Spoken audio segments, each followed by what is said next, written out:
Welcome to the program, Diplomatic Dialogue on Sahara TV. And today we have as guest the Ambassador of Cuba in Nigeria, Her Excellency Clara Margarita Escandel, the Cuban Ambassador to Nigeria. It's a pleasure having you on Sahara TV, ma'am.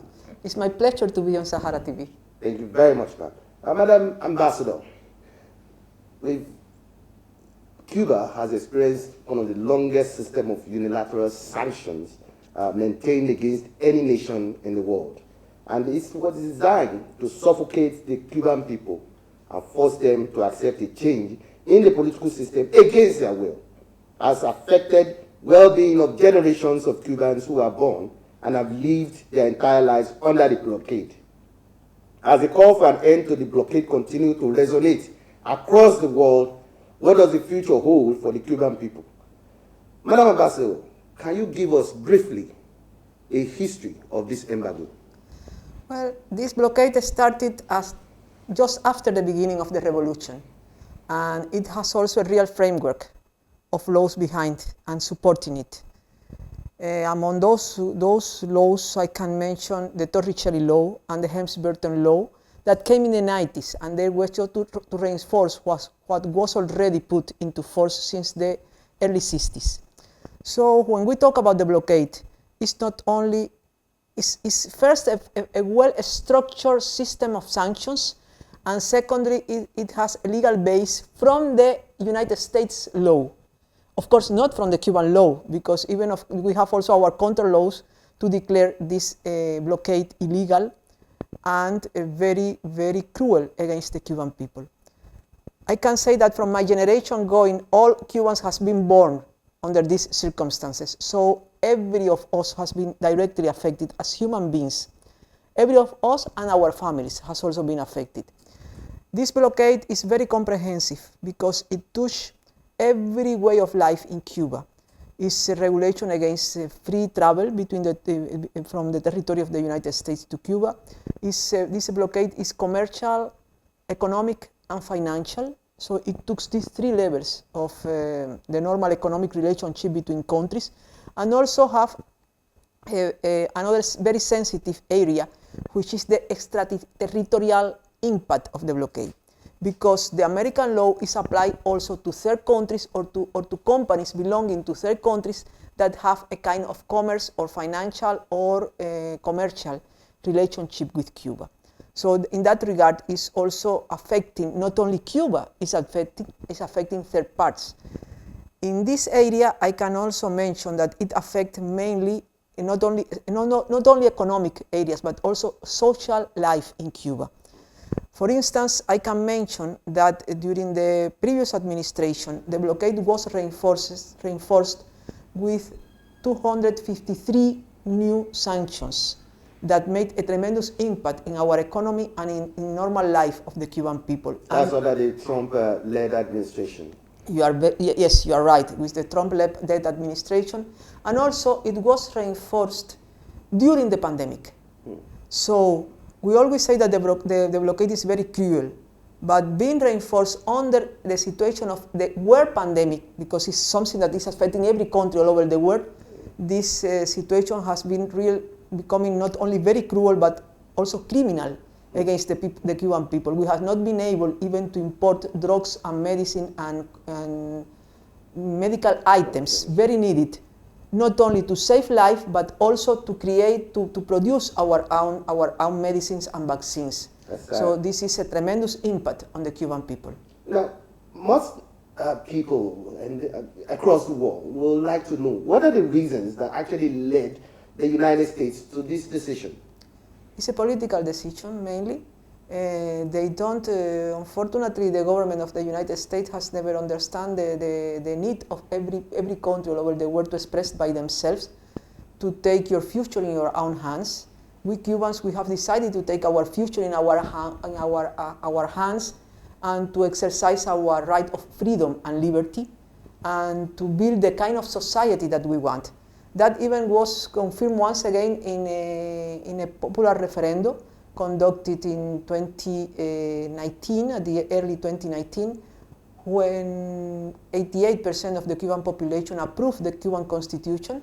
So if we are doing this because of our will and after a very important and serious discussion among the Cuban population, why you have to go against the will of the people? So the will of the majority have to be respected, as it has to be respected, of course, the desires of the minorities. Every will has to be respected, but once a constitution is approved by an independent country, it's important to resist that. So they consider us a challenge. Even they said that we are a danger for the United States. How on a small island like Cuba with 11 million inhabitants can be dangerous to the main power that have never existed in the history of humanity. That's really sad. Now, how have the Cuban people interpreted the blockade or the embargo, and how are they reacting? Well, we always denounce everywhere this situation. We extremely believe that it is very, very unfair and very cruel for us. And of course, this is something that even if the majority of the Cubans, we know this policy since we were born, but still we cannot surround, we cannot agree to live in that situation. So we continue to condemning it and also to asking all people of goodwill all over the world to support us. I have to express that also here in Nigeria we have support for that.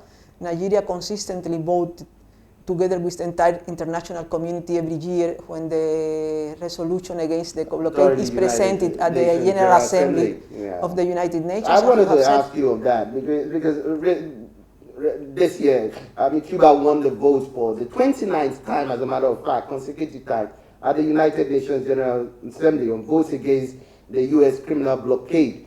This time around, it was about 184 countries that voted in support of that. Now, I wanted to ask you, why is it difficult that countries that voted yes are not able to actually dare the U.S. establishment, to relate freely with Cuba on trade, financial, and commercial transactions? And, political observers have also said that policymakers have to remove emotion from their decision-making process when it comes to the embargo or the blockade. Will you agree that emotion prevents a significant policy change?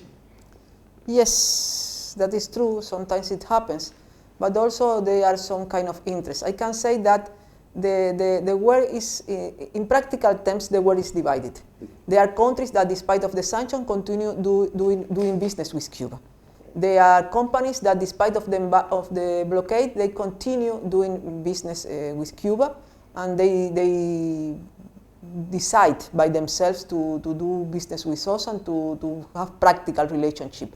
There are others that surround because they prefer to do business with the U.S. It's the biggest economy all over the world, and sometimes some of them are very even afraid of how much the sanctions of the United States can affect their own interests. So it's again a political decision from each company or each country how to relate with Cuba. But I can tell you that we have a normal relation with many countries all over the world and with many companies, but it's not enough. Can understand. Now, how did Cuba, despite the worsening economic crisis due to this blockade, as well as the pandemic, how have you been able to invest so much in education and health? Education and health are two basic principles of the Cuban Revolution. For us, human being has to be in the core of any politic. And as you can imagine, if you invest in education, you are making the best investment that you can do for your population in terms of future, in terms of development, but also in terms of have a population ready and able to take decisions by themselves. Because for a kind of socio-political process that we build in Cuba, it's very important that the population is able to take decisions by themselves and to be in their own conscience, to have a political will and a political objective. The health is the most important value that any human being can have. True. You can be the rich person all over the world. If you don't have health, you have nothing. That's true. If you can be poor. If you have health, you are very rich. So for us, those are core aspects, and we shall continue making investment on that regard, despite of our few resources. I can mention even that during the COVID pandemic, it has been very, very difficult for us to handle the situation. Well, the first year we were not so affected, and we had the situation under control. Today, still we have the situation under enough control because our health system is strong, and we have a medical personnel very devoted to the human life. And also we put all the resources needed to fight in favor of the health of the population. But at the same time, since the last months that the Delta strain has been affecting us, that has been a very serious situation because the level of transmission is very high with Delta, and we have not been able to manage the situation in the same way that before. This is the bad aspect, but still our health system is handling the situation, and we are doing all the best for our population. The positive aspect is that in the last year and a half, we have been able also to develop our own vaccines. We have been working to develop 5 vaccines. 4 of them are still candidates, but one of them has already been confirmed by the Cuban registration system as a vaccine. The name is Abdala, and it has a 92-point-something% of effectiveness, making this Abdala one of the most effective vaccines in the world against COVID-19 with 3 jabs. And this is the positive issue, and we are very proud in Cuba for this result because we are vaccinating our population with our own vaccines, and we have the aim to have our entire population, is 11-point-something million inhabitants, but to have our entire population vaccinated before the end of the year with our own vaccines. Why with our own vaccines? Because we have a development in that area that has allowed us to run very fast in order to have these new vaccines against COVID. That's amazing. That's really amazing. I also get back to the issue of this vaccine. I still want to ask one more question before we close the curtain on the issue of the U.S. blockade. I would like you to speak to the issue of the inclusion of Cuba in the unilateral and spurious list drawn up by the United States on alleged countries sponsoring terrorism. How ridiculous is this inclusion? It's very ridiculous. I think it's very unfair. They know that it is untrue. They know perfectly well that it is untrue. As they know perfectly well that the things that they are saying that is today going on in Cuba is also untrue. But at the same time, they put us there because that facilitates to produce more sanctions against us. And I'll also tie the hands of any administration in order to change politics. So this is very unfair. The things that Cuba sponsors all over the world is solidarity, international solidarity. At the time that they were accusing us to produce terrorism, Cuba has been a victim of terrorism, a victim of terrorists coming from the territory of the United States for many years. Now Cuba is a victim of very serious propaganda against Cuba, trying to present ourselves like a failure state, which is not the truth. Our government is on control, is working for the people, is having, as always, a very strong relationship together with the people in order to develop the country and to fight against COVID and to fight against the blockade. So it's not only unfair, it's a lie that we are sponsoring terrorism. What we sponsor is medical doctors all over the world. The only Cuban army that goes outside our borders are the Cuban medical doctors that are working in many parts of the world, in 30 countries of Africa. There are about 30,000 medical personnel working outside our country, and 57 Cuban medical brigades has gone only to fight COVID in 40 different territories and nations. Amazing, amazing. From Europe till Africa, from Asia till the Americas. Wow. So everywhere there has been Cuban medical personnel fighting COVID during the pandemic. That's interesting. In most African countries, Nigeria included, falling ill is normally followed by economic ruin for the patient's family, not only due to the cost of the hospital stay, but also because of the high cost of imported medications, drugs. How has Cuba managed to produce so many of their own drugs? And what lessons can Nigeria learn from that? That is based, first, that the resources that we have for health, we try to manage them in the best way possible.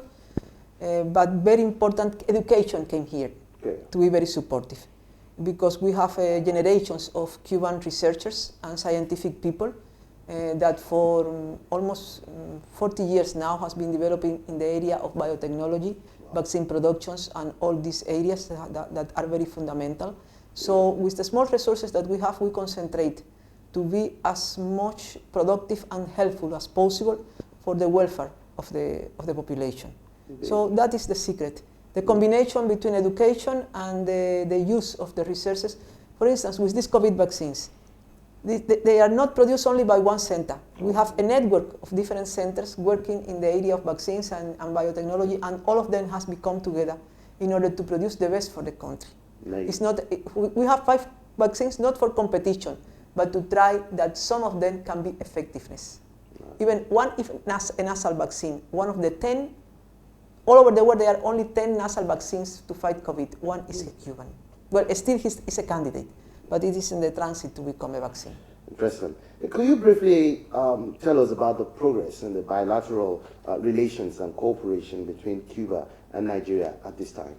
Well, there are some progress. It seems to me they are a better interest at the moment that we are talking about this, the vaccine productions in Cuba. I know that Nigeria is very cared to revive the vaccine industry, which is very important for the country.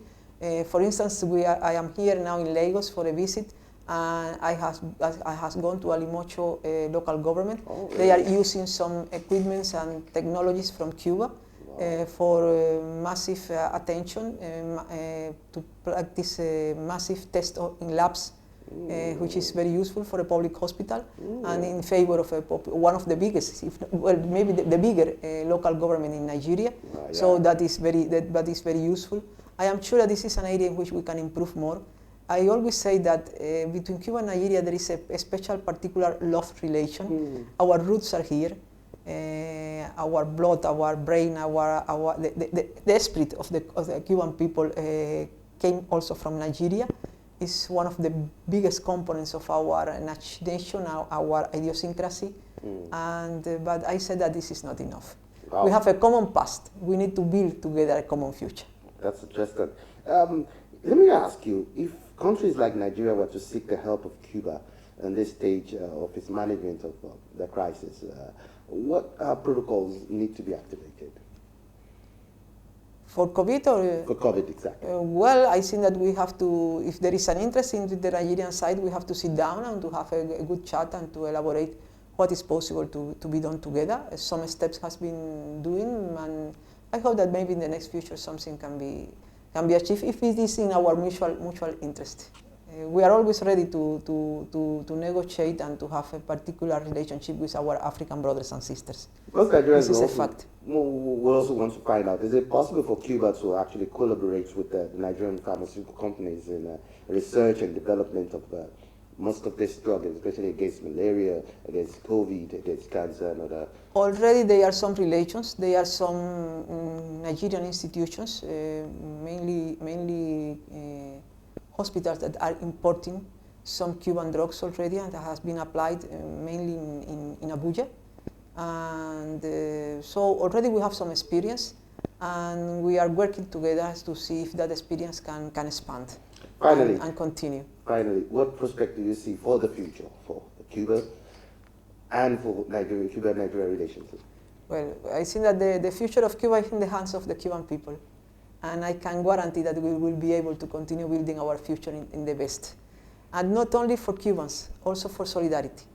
We are a country and a people that believe extremely in solidarity.